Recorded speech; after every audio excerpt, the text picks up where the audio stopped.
So hey guys CMF phone 1 ഏപ്രിലിൻ്റെ security patch update വന്നിട്ടുണ്ട്. അപ്ഡേറ്റിൻ്റെ സൈസ് നോക്കാൻ വെച്ചാൽ 203 MB ആണ്. പിന്നെ പുതിയ ഫീച്ചേഴ്സ് ആഡ് ചെയ്തിരിക്കുന്നത് ഇവിടെ നത്തിങ് ഗാലറി ഇൻട്രൊഡ്യൂസ് ചെയ്യണം, അത് ഓൾറെഡി ഉള്ളതാണ്. അടുത്ത് നോക്കാൻ വെച്ചാൽ you can now long press and swipe up in recent apps to quickly clear all. Okay, പണ്ട് നമ്മൾ എല്ലാ ആപ്ലിക്കേഷനും ബാക്ക്ഗ്രൗണ്ട് റിമൂവ് ചെയ്യണമെങ്കിൽ നമ്മുടെ ലാസ്റ്റത്തെ ആപ്പ് പോയിട്ട് വേണം ക്ലിയർ ഓൾ കൊടുക്കാൻ. ഇപ്പം അങ്ങനെ ചെയ്യേണ്ട ആവശ്യമില്ല. നമ്മൾ റീസെൻറ്റ് ആപ്സിൽ പോവുക, ഇവിടെ ലോങ് പ്രസ് ചെയ്യുക. ലോങ് പ്രസ് ചെയ്ത് കഴിഞ്ഞാൽ തന്നെ നമുക്ക് ഇവിടെ കാണാൻ പറ്റും എല്ലാ ആപ്ലിക്കേഷനും സ്വൈപ്പ് അപ്പ് ചെയ്ത് കഴിഞ്ഞാൽ നമുക്ക് റിമൂവ് ചെയ്യാൻ പറ്റുന്നു. അപ്പോൾ അടുത്ത ഫീച്ചർ നോക്കാൻ വെച്ചാൽ use the touch feedback toggle in settings to disable the unlock vibration for the lock screen.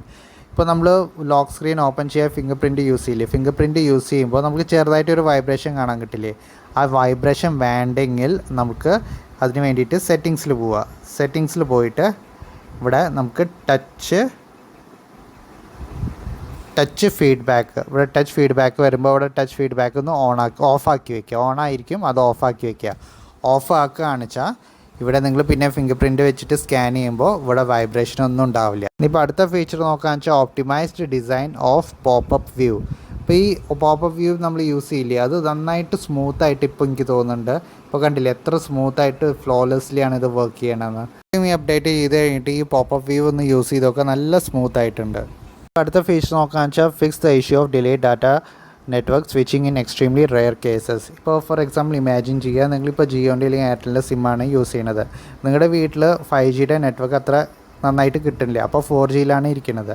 ഇപ്പോൾ നിങ്ങൾ പെട്ടെന്ന് പുറത്തേക്ക് പോകുമ്പോൾ കുറച്ച് നേരം പിടിക്കും 5G നെറ്റ്വർക്ക് വരാൻ വേണ്ടിയിട്ട്. പക്ഷേ ഈ അപ്ഡേറ്റ് ചെയ്ത് കഴിഞ്ഞാൽ നിങ്ങൾ 5G നെറ്റ്വർക്കിൽ പോകുമ്പോഴേക്കും പെട്ടെന്ന് അങ്ങോട്ട് 4Gന്ന് 5Gയിലേക്ക് സ്വിച്ച് ആവും.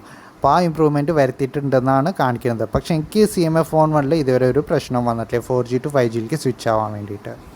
അടുത്ത ഫീച്ചർ ആഡ് ചെയ്തിരിക്കുന്നത് support the transfer of lock screen widget data when transferring data to another phone. For example ഇപ്പോൾ നിങ്ങൾ പുതിയൊരു ഫോൺ മേടിച്ചു, ലൈക്ക് ഇപ്പോൾ ഇത് CMF ഫോൺ 1 അല്ലേ, ഇപ്പോൾ CMF ഫോൺ 2 അല്ലെങ്കിൽ നത്തിങ് ഫോൺ 3 അങ്ങനത്തെ വല്ല ഫോണെങ്കിൽ മേടിക്കുക വെച്ചാൽ നിങ്ങൾ ഡാറ്റാസൊക്കെ ട്രാൻസ്ഫർ ചെയ്യാൻ വെച്ചാൽ ഈ ഫോണത്തെ ഡാറ്റാസൊക്കെ ട്രാൻസ്ഫർ ചെയ്യാൻ വെച്ചാൽ ലോക്ക് സ്ക്രീനിൻ്റെ വിഡ്ജറ്റ്സും ലൈക്ക് ലോക്ക് വെതറൊക്കെ അതും ട്രാൻസ്ഫർ ആവുന്നതായിരിക്കും. അപ്പോൾ അതാണ് എനിക്ക് മനസ്സിലാക്കാൻ പറ്റിയിരിക്കുന്നത്. ഇപ്പം എൻ്റെ അടുത്ത് വേറെ നത്തിങ്ങിൻ്റെ ഫോണില്ല, അതുകൊണ്ട് എനിക്ക് അത് ഡെമോൺസ്ട്രേറ്റ് ചെയ്യാൻ പറ്റില്ല.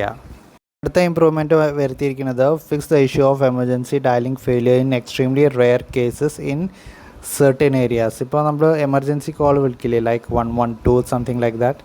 അപ്പോൾ ചില ഏരിയയിൽ ഈ 112 എമർജൻസി കോൾ പോയിരുന്നില്ല. അപ്പോൾ അതൊക്കെ ഫിക്സ് ആക്കിയിട്ടുണ്ടെന്നാണ് കാണിക്കുന്നത്. ഇത് നോക്കുകയെന്ന് വെച്ചാൽ updated to April security patch enhance system stability. അപ്പോൾ ഇതൊക്കെയാണ് ഏപ്രിൽ സെക്യൂരിറ്റി പാച്ച് അപ്ഡേറ്റിൽ ഇമ്പ്രൂവ്മെൻറ്റ്സും പുതിയ ഫീച്ചേഴ്സും ആഡ് ചെയ്തിരിക്കുന്നത്. അപ്പോൾ എന്തായാലും ഇതിൽ വലിയ മാറ്റങ്ങളുണ്ട്, ലൈക്ക് ബാറ്ററി ലൈഫിൽ വലിയ ഇമ്പ്രൂവ്മെൻറ്റ് വന്നിട്ടുണ്ടോ, അതോ ഡൗൺ ഗ്രേഡ് ആയിട്ടുണ്ടോ, ക്യാമറയിൽ വലിയ ഇമ്പ്രൂവ്മെൻറ്റ് വന്നിട്ടുണ്ടോ, അതോ ഡൗൺ ഗ്രേഡ് ആയിട്ടുണ്ടോ ഒക്കെ ഞാൻ ഡീറ്റെയിൽ ആയിട്ടൊരു വീഡിയോ ഇടുന്നതായിരിക്കും. മാറ്റങ്ങൾ വന്നിട്ടുണ്ടെങ്കിൽ മാത്രമേ ഞാൻ വീഡിയോ ഇടുള്ളൂ, ഇല്ലെങ്കിൽ ഞാൻ ഇടാൻ പോകില്ല. അപ്പോൾ ഇതായിരുന്നു ചെറിയൊരു വീഡിയോ കണ്ടിട്ട് നിങ്ങൾക്ക് യൂസ്ഫുൾ തോന്നുകയാണെങ്കിൽ വീഡിയോ ഒന്ന് ലൈക്ക് ചെയ്യുക, ഷെയർ ചെയ്യുക, സബ്സ്ക്രൈബ് ചെയ്യുക. താങ്ക്